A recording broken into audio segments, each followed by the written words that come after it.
Okay, quick tutorial for taking apart the E90 shifter. This also works for the E46 shifters, and believe it or not, there are some Land Rover shifters. That's actually why I have a slightly longer Land Rover shaft installed on this handle. So a lot of people on various forums and stuff talk about taking this trim off to wrap it like I've done.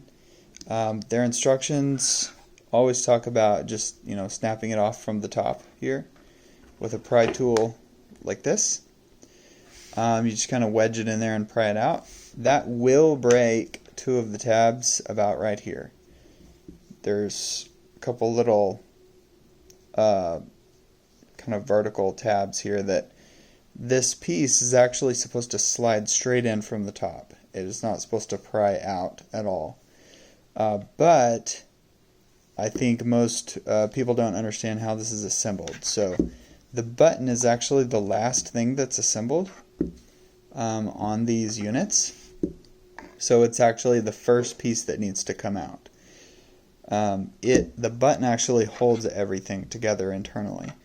So I'm just using the handle of a spoon that's pretty flat and slightly curved.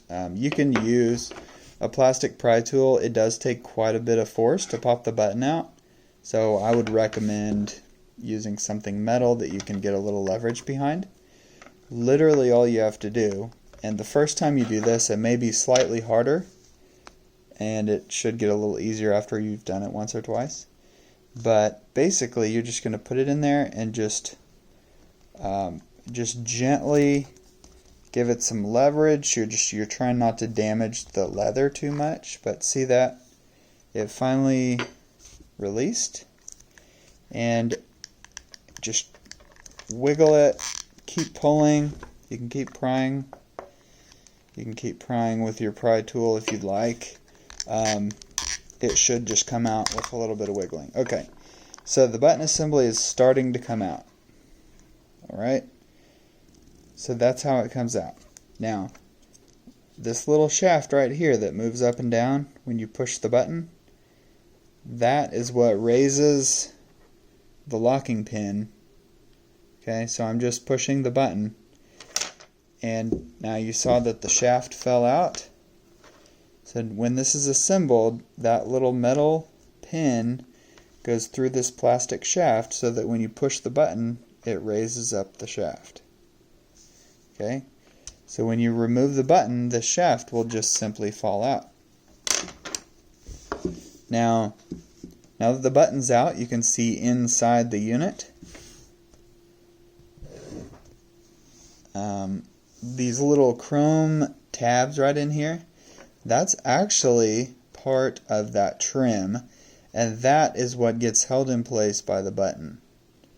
Now that the button is out, you'll see that all you have to do is give this trim a little push upward, just towards the top of the shifter, and it will slide right out. Okay. Now this trim, these are the two tabs right here. They're actually right here in this gap and here in this gap. See these little vertical tabs right here? These slide onto this piece right here. The two tabs that I've already broken off, which I didn't know any better. I removed it just by prying it off the first time. They slide onto this piece. And these long pieces at the top are what's held in by the button. So here's the button and the trim. So the trim's in there. The button, see how the button fits in there like that? Those little triangular pieces, that's actually what holds the trim in place. And that's why when you're removing it the incorrect way, you have to pry backwards like this, which obviously breaks these tabs right here in the middle. So if you remove the button first, that unblocks the top part, and then you can go straight vertically out with the trim without breaking it. Okay, so this is basically just a scrap trim that I'm using for training purposes now. But now the handle is fully disassembled. The buttonhole is empty. The trim is off. So at this point, you would be able to remove the leather if you wanted to rewrap it. You could do all sorts of customization to this. The reason why I actually figured this out was because I had a theory that a Land Rover shift knob would fit on an E90, and just out of curiosity, I tried it. But the Land Rover shaft, which is this one right here, is far too long for the E90. It bottoms out before the shifter is on the shifting mechanism. So I just took apart the Land Rover shifter and the E90 shifter and swapped these little shafts. And the E90 one goes right into the Land Rover one, and vice versa. So when you're reassembling it, the key is to just push the button in. Obviously the button needs to be the last thing to go on. So push your trim on, and then you're going to put your button in and line it up. Just give it a slight push so that it just barely starts to go in. You may have to give it a little wiggle. It's not exactly the easiest thing to put back together. I mean, it will go in fairly easily. There we go. So because I had to squeeze so hard, it actually went all the way in. So we're just going to pop it back out a little bit.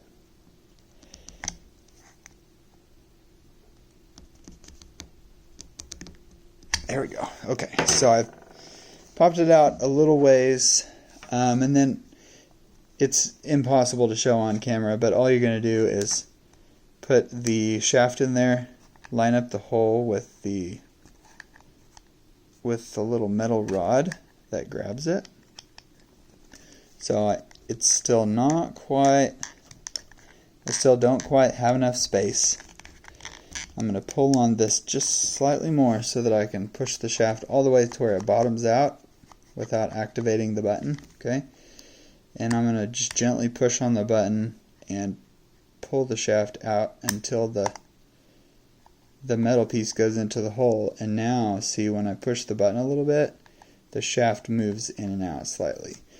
So if I keep the button compressed, then push the whole assembly in.